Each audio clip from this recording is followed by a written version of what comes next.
Voilà, c'est à nous. Bonjour Sabrina Chanteau. Bonjour. Alors, la semaine prochaine, du 16 au 20 septembre, la Polynésie consacre donc cette semaine à la contraception. Une semaine de sensibilisation qui se justifie quand on sait que sur le territoire, par exemple, 71% des femmes demandant une IVG, autrement dit une interruption volontaire de grossesse, déclarent ne pas utiliser de contraception du fait de la démarche. Alors tout d'abord, c'est quoi cette démarche ? La démarche, en fait, c'est tout le processus qui va faire qu'une personne a l'intention de demander une contraception, mais qu'en fait, elle s'imagine des obstacles pour justement aller récupérer le moyen contraceptif. Les obstacles imaginés seraient je vais devoir payer, je vais devoir demander l'autorisation de mes parents si on est mineur, ça va être compliqué de trouver un lieu pour récupérer une contraception, à qui je dois demander. Or, justement, toutes ces campagnes que l'on mène depuis ces dernières années consistent à justement informer que les moyens contraceptifs sont très, très accessibles à la population. Il suffit de se rendre chez son médecin traitant ou chez un gynécologue ou une sage-femme aussi, dans le privé ou dans les structures publiques, pour demander une contraception. Et cette contraception déjà la consultation ne sera pas payante.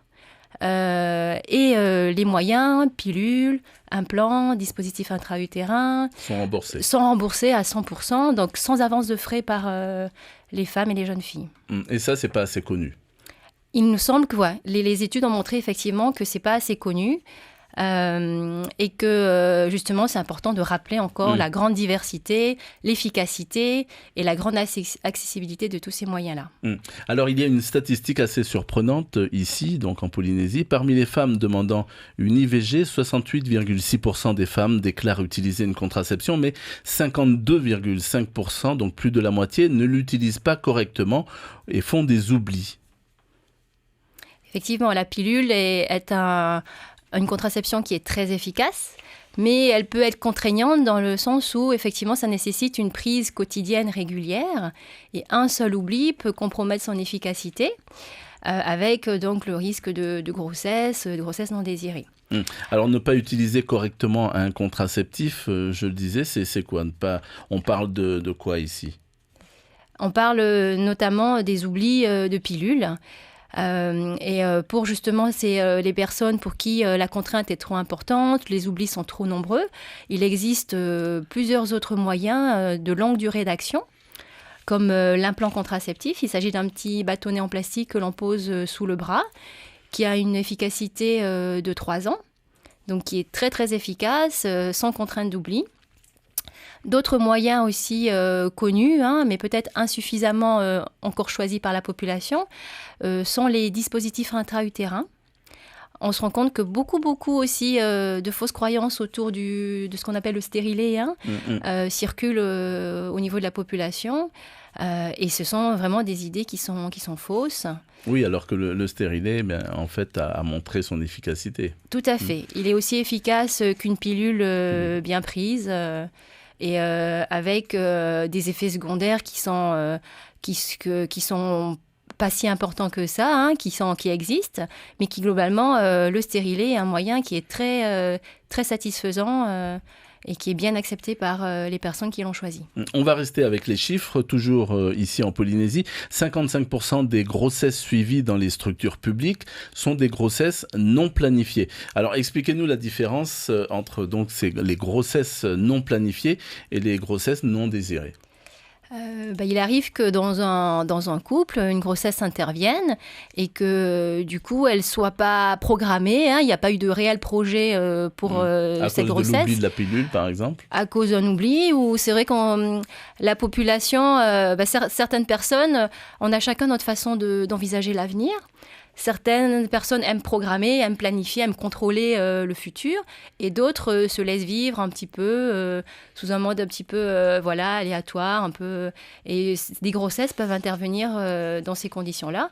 Elles ne sont pas forcément non acceptées, elles ne sont pas non désirées, et elles peuvent être acceptées alors qu'elles ne sont pas planifiées. D'accord. Les grossesses non planifiées, en tous les cas, c'est moins violent déjà que les grossesses non désirées. Exact. En milieu scolaire, qu'est-ce que ça donne ? Vous avez des chiffres, des remontées sur les grossesses précoces ? Les derniers chiffres montrent que le taux de mères de moins de 20 ans en Polynésie est de 12%. Donc c'est un taux qui effectivement est supérieur qu'en métropole et à peu près un petit peu supérieur que dans les départements et régions d'outre-mer, où ce taux se situe à 9%. Et cela s'explique par de grandes différences socioculturelles. En Polynésie, une grossesse est souvent vécue comme un cadeau du ciel. On a une population qui a un rapport à la nature, à la vie très humaniste. Et donc la grossesse, un enfant, est beaucoup plus chaleureusement accueilli, accepté dans les familles qui, justement, à l'annonce d'une grossesse, vont s'impliquer davantage et entourer davantage l'adolescente. Ils ne vont pas chercher à annuler cette grossesse, quoi. Généralement, c'est un cadeau de vie qui, même si il est non planifié, il est globalement bien accueilli. Bien accueilli. Au centre de la mère et de l'enfant, il y a beaucoup de jeunes qui viennent demander un moyen de contraception. On a effectivement des adolescentes accompagnées, et ça on apprécie beaucoup lorsqu'elles viennent accompagnées de leurs partenaires ou de leurs parents également. Ça signifie qu'effectivement la sexualité, la contraception est un sujet que l'on aborde en famille et qu'on aborde dans le couple aussi. C'est beaucoup moins tabou qu'il y a quelques années, j'imagine. Oui. On en parle plus. Il y a des choses, des phénomènes qui vous surprennent encore au centre où vous travaillez? Ce qui nous surprend, nous interpelle, c'est effectivement dans la relation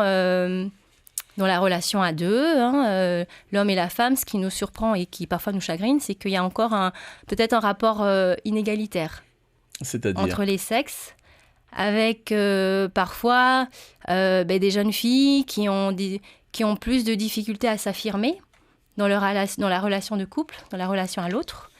Et c'est justement c'est ce qui peut porter parfois préjudice à un bon équilibre dans la relation amoureuse. Alors très très vite cette semaine, donc la direction de la santé va lancer une campagne de sensibilisation dans les médias à travers notamment des spots. L'objectif sera de déconstruire donc les fausses croyances qu'on évoquait tout à l'heure, qui persistent encore dans la population et notamment auprès des jeunes. C'est ça? Exact. C'est l'objectif. Donc si vous aviez un message à faire passer pour finir à l'occasion de cette semaine de la contraception, ce serait lequel et à destination de qui?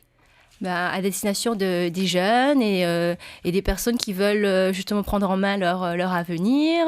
Une grossesse, un bébé, c'est un beau cadeau de vie, mais peut-être essayer de choisir le moment le plus approprié pour pouvoir l'accueillir. Et la contraception est là pour justement vous aider à choisir le meilleur moment pour accueillir cette grossesse. Merci beaucoup Sabrina Chanteau d'avoir accepté notre invitation à l'occasion donc de la semaine consacrée à la contraception. C'est la semaine prochaine.